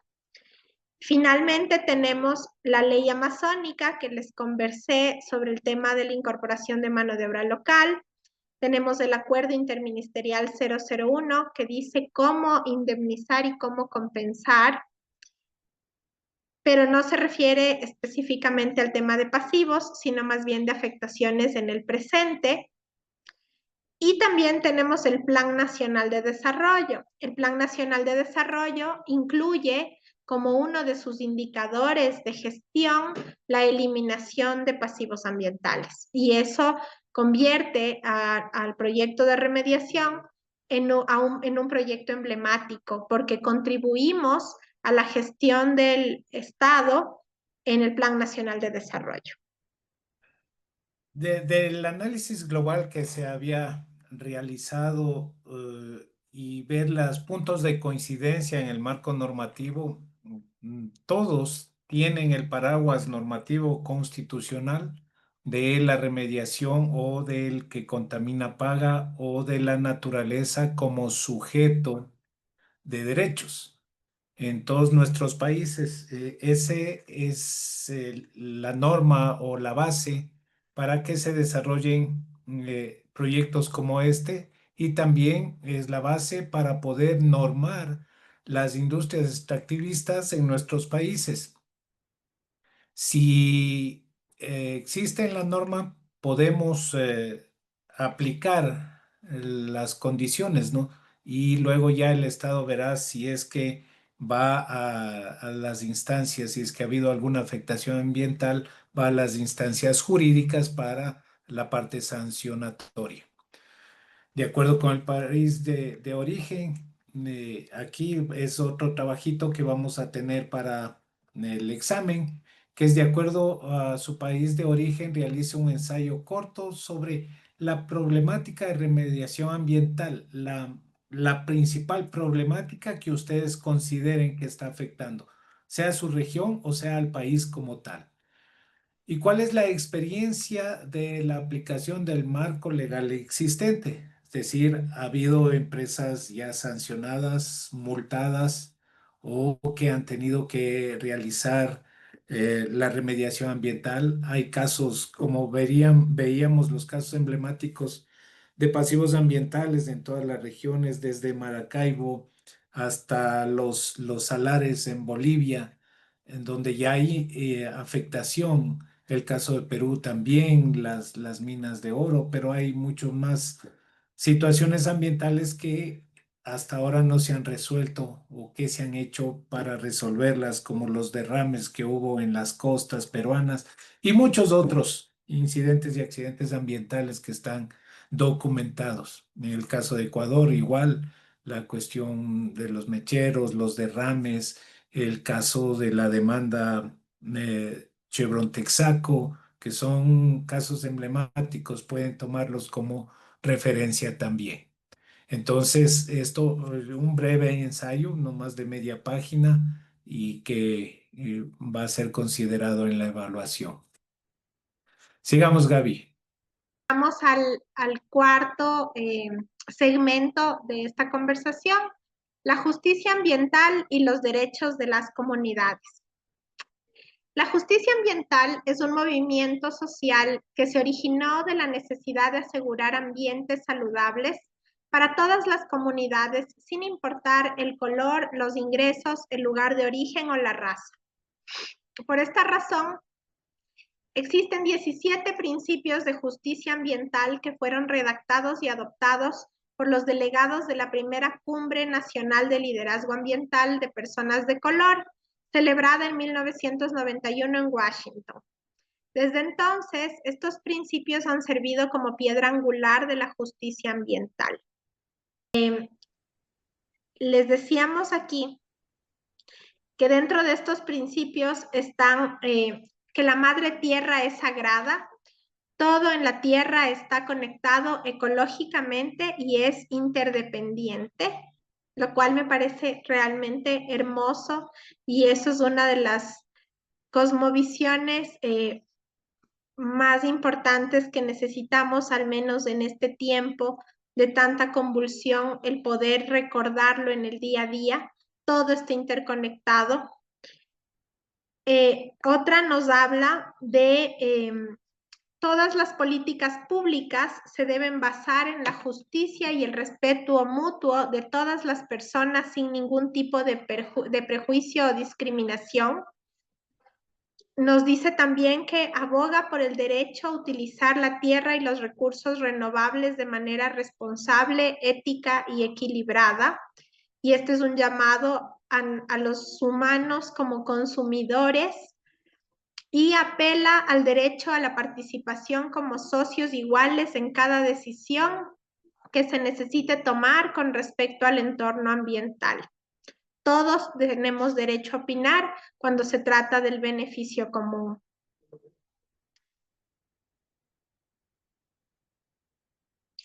También establece el derecho de todos los trabajadores a un entorno laboral sano y seguro. Nos dice que hay que proteger los derechos de aquellos que son víctimas de la injusticia ambiental a recibir reparaciones y una compensación total por los daños en los que incurren, y también a recibir una gran atención de la salud. Reconocer una relación nacional y legal entre los indígenas de la región y los gobiernos a través de acuerdos, pactos, tratados que afirmen su autodeterminación y soberanía. Exige el empoderamiento de las generaciones actuales y futuras sobre las cuestiones sociales y ambientales, sobre la base de la experiencia actual y las perspectivas culturales. ¿Cómo no perder los saberes ancestrales? Y requiere que tomemos nuestras decisiones para consumir lo menos posible de recursos de la tierra y producir la menor cantidad de desechos posibles. Habíamos agregado una lámina sobre los derechos de las comunidades y les voy a contar un poco sobre eso. ¿Qué nos dice sobre los derechos de las comunidades? ¿Cuáles son los derechos de las comunidades? El derecho a la identidad, dejémoslo ahí, no importa, yo les cuento. El derecho a la identidad, el derecho a la autonomía y libre determinación, el derecho a la no discriminación, el derecho a la tierra y el territorio. Tenemos derecho a la consulta previa, a la participación, al acceso a recursos naturales, derechos políticos y sociales y derechos culturales. En función de esos derechos, la justicia ambiental es un principio que busca garantizar que todas las personas, especialmente las comunidades históricamente marginadas, tengan acceso equitativo a un ambiente sano y que no soporten las cargas de la contaminación. En la región andina, donde muchas comunidades indígenas, afrodescendientes y campesinas habitan territorios ricos de biodiversidad y recursos naturales, la justicia ambiental se entrelaza directamente con la defensa de sus derechos colectivos. Estos derechos incluyen el derecho al territorio, entendido no solo como un espacio físico, sino como parte de su identidad cultural y su forma de vida. Esto es súper importante.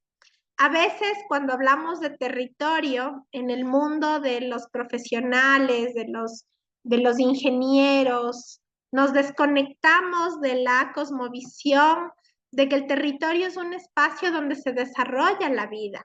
El territorio es parte de una identidad cultural y por tanto requiere un trato respetuoso, un trato transparente, y requiere de unos acuerdos y de unas condiciones efectivas para ingresar a ese territorio.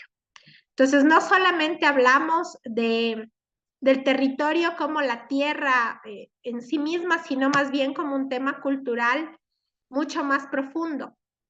Y justamente algún rato, les cuento como experiencia, queríamos hacer un museo de la remediación y estuvimos reunidos con un museólogo que era un antropólogo especialista en museos, y él nos dijo la palabra remediación, dense cuenta de lo que ustedes están haciendo.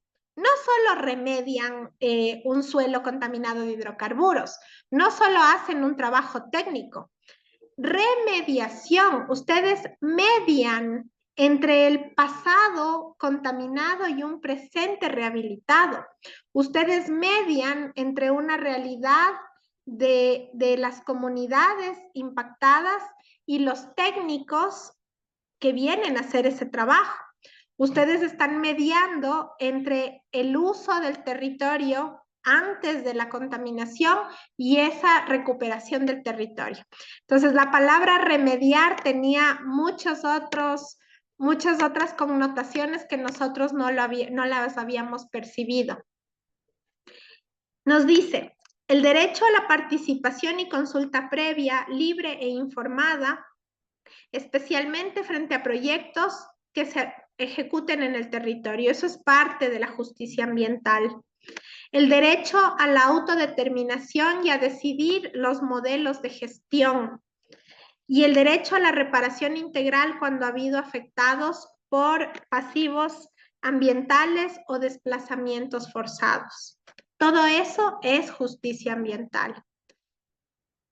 Finalmente, como conclusiones, decimos, la naturaleza ambiental andina, la normativa ambiental andina, establece principios fundamentales para la gestión ambiental sostenible. Entre ellos, el principio de quien contamina paga, que obliga a los responsables de causar el daño ambiental a asumir los costos de su reparación. Este principio, en conjunto con el derecho de las comunidades a acceder a la justicia ambiental, refuerza la responsabilidad estatal y empresarial frente a los impactos ambientales y garantiza mecanismos para que las comunidades afectadas exijan su reparación, compensación y medidas preventivas. En este contexto, la justicia ambiental se consolida como un derecho colectivo esencial para asegurar la equidad, la restauración de los ecosistemas y la participación activa de las comunidades en la defensa del territorio y su bienestar. Hemos determinado el rol trascendental de las comunidades en la remediación ambiental como portadoras del conocimiento y saberes del territorio, como principales demandantes de los procesos de reparación integral, como veedoras y articuladoras de los procesos a través de la inserción como trabajadores locales y como sujetos de derechos colectivos como el derecho al territorio y a la reparación. La visión general del marco normativo pone en evidencia el sentido común del derecho de los ciudadanos a vivir en un ambiente sano, a la identificación de la naturaleza como sujetos de derecho, por lo que contempla una serie de principios para su protección, conservación y restauración. En ese contexto, la justicia ambiental no solo implica sancionar a quien contamina, sino también restablecer el equilibrio ecológico, reparar el daño de las comunidades y garantizar su participación en la remediación ambiental. Reconocer los derechos de las comunidades es indispensable para alcanzar la justicia ambiental. La lucha por alcanzar la justicia ambiental es necesaria y existe un marco legal sobre el cual ejercer la defensa de estos derechos colectivos. Vamos a hacer unas conclusiones. Que hemos determinado el rol trascendental de las comunidades en la remediación ambiental. Como principales demandantes de los procesos, son los activadores de cualquier proceso de remediación ambiental, portadoras del conocimiento y saberes en territorio y de su territorio, veedoras y articuladoras de los procesos a través de inserción como trabajadores locales y como fiscalizadores comunitarios de los proyectos que se implementen en su territorio, no solo el de remediación, pueden ser proyectos de desarrollo también. La visión general del marco legal en la región andina concluye que los derechos de los ciudadanos a vivir en un ambiente sano, la identificación de la naturaleza como sujeto de derechos, contempla una serie de conceptos para su protección, conservación y restauración. La lucha por alcanzar la justicia social es necesaria. Existe un marco legal sobre el cual se puede ejercer la defensa de los derechos colectivos. Aunque esto es una construcción del día a día, es paso a paso, pero ahora, más que en las décadas pasadas, tenemos los medios para acceder a la comunicación y a la información. Es un momento bastante fuerte en la historia de la vulneración de los derechos, en donde nosotros podemos accesar a experiencias en otros países, en otras regiones, y de cómo podemos organizarnos para esta defensa de los derechos colectivos. Un ejemplo de justicia social es el proyecto Amazonía Viva, que es el último tema de la próxima semana. Vamos a conversar un poquito más a fondo por qué cumplimos algunos de estos conceptos. El ejemplo de defensa por alcanzar la justicia social, como en la lucha del caso Chevron Texaco, que es uno de los procesos insignias en nuestro país. Entonces, vamos a